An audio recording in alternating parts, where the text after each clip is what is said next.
Bam Adebayo delivered a standout performance that left fans buzzing during the Miami Heat's thrilling matchup against the Orlando Magic. The game showcased Adebayo's dynamic skills and leadership, proving pivotal in securing a much-needed win for the Heat. Adebayo's dominance in the paint. Adebayo's presence was felt from the opening tip.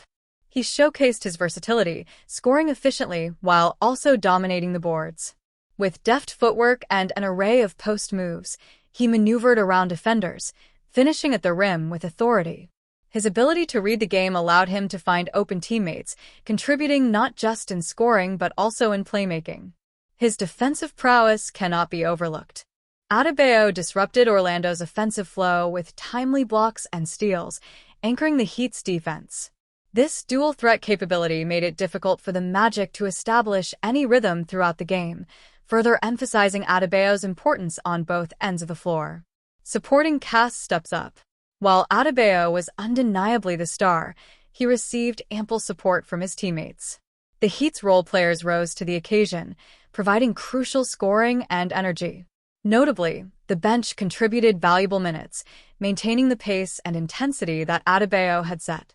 The synergy among the players was evident.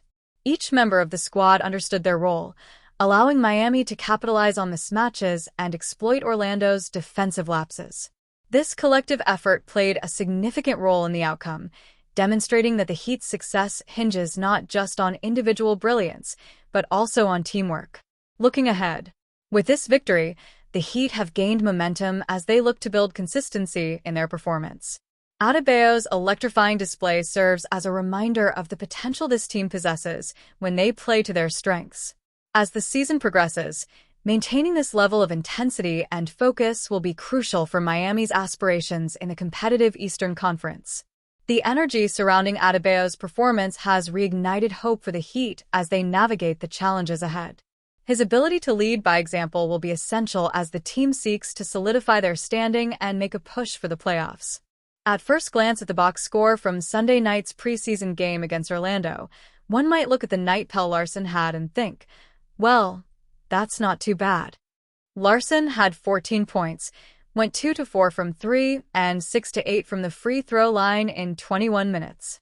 But then, if one were to look a little further down the line, there are some real concerns for why the Summer League star might not be cracking the Heat's rotation in 2025-26.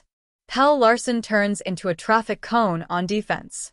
The problem with Larsson's night is what happened when the Magic had the ball. Larsson looked lost defensively and at times looked like he had gone to Spirit Halloween and picked out a traffic cone as his costume. It contributed to Larsson racking up 5 fouls in those 21 minutes and finishing with a plus-minus of -17, second worst on the Heat behind the -22 Precious Achiuwa put up. The one play that sums up Larsson's night on the defensive end came at the end of the third quarter, when he came out to challenge Orlando big man Colin Castleton in the corner and watched as Castleton blew right by him to the rim.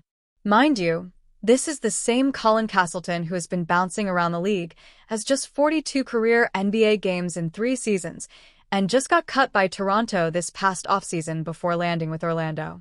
Summer hype is fading. Larsson's night wouldn't raise eyebrows if you just looked at his usage from last season, as these kind of struggles would be expected from a second-year player who is a back-end-of-the-bench type of guy.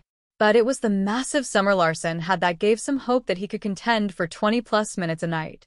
While most of the summer drama surrounded the play of Kel'el Ware, Larsson was by far the most consistent player for the Heat during Summer League, and he parlayed that into a successful stint with Sweden during the Eurobasket tournament last month.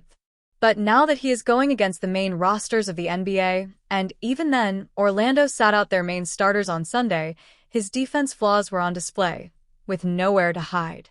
And if he doesn't shore up his weakness on that end of the court, it's going to be hard to see Erik Spoelstra giving Larsson any meaningful minutes anytime soon. On paper, the Jimmy Butler era was an incredibly successful time for the Miami Heat, even if it didn't produce a championship. Butler starred for the Heat for 5+ seasons, and they reached a pair of NBA Finals in that span plus an additional Eastern Conference Finals. Winning was a constant during the Butler era, but apparently, that didn't always lead to a perfect locker room. 5 Reasons Sports' Ethan J. Skolnick, someone who's long covered the team, shared that there was discomfort in the locker room at points throughout the Butler era. "I'll just say it. When I was in the locker room, there would be discomfort at times," Skolnick said. "Jimmy controlled the music always, okay? Nobody else could touch it. And I remember being in Orlando for a trip that he didn't take." Skolnick's colleague Greg Sylvaner then jumped in and acknowledged that Butler's taste in music didn't align with the rest of the team's. "They don't listen to the same music, Jimmy and the team," Sylvaner said. Skolnick responded, No. And finally there was hip-hop," Skolnick said of the aforementioned Orlando trip. "Thank God, okay? I know you're going to be surprised that I say this, but I hate country music. But it's 'cause Jimmy wasn't there. It was like they were unleashed to be themselves and enjoy the music that they like and not have to worry about this guy controlling it. And I'll just tell you, in some ways, Jimmy was more controlling of that stuff than LeBron James ever was. And I know that LeBron would get. They always had this battle about LeBron and Dwayne Wade, who was going to control the music and the locker room and all this sort of stuff. But it was more egalitarian at times." Sylvaner noted that back when James and Wade were with the team, even if they were in charge of the music, they played songs that their other teammates liked. Skolnick then took a seemingly playful jab at Butler's taste in music and added a positive note about the current Heat. "Jimmy had horrible musical taste, okay?" Skolnick said. "So, maybe that's part of it, but it's the worst, although he turned me on to a couple of decent artists. But yeah, this feels a little bit more like they're all kinda in this thing together, and they're growing together." Butler made it clear during the 2024-25 season that he wanted out of Miami, and by the time the trade deadline rolled around in February, he was no longer a member of the team he enjoyed so many of his signature NBA moments with. The Heat acquired 3 players and a first-round pick in the Butler deal, and some of those players project to be key contributors in the coming season.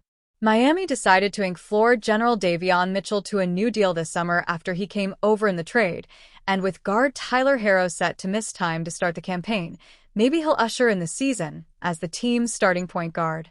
Meanwhile, forward Andrew Wiggins is perhaps the best player the Heat acquired in the deal, and his championship pedigree could help them turn some heads in a weak Eastern Conference. Wiggins won a championship with the Golden State Warriors back in 2022 and was easily one of their best players during their championship run. The other player Miami acquired in the deal was forward Kyle Anderson, who's no longer with the team.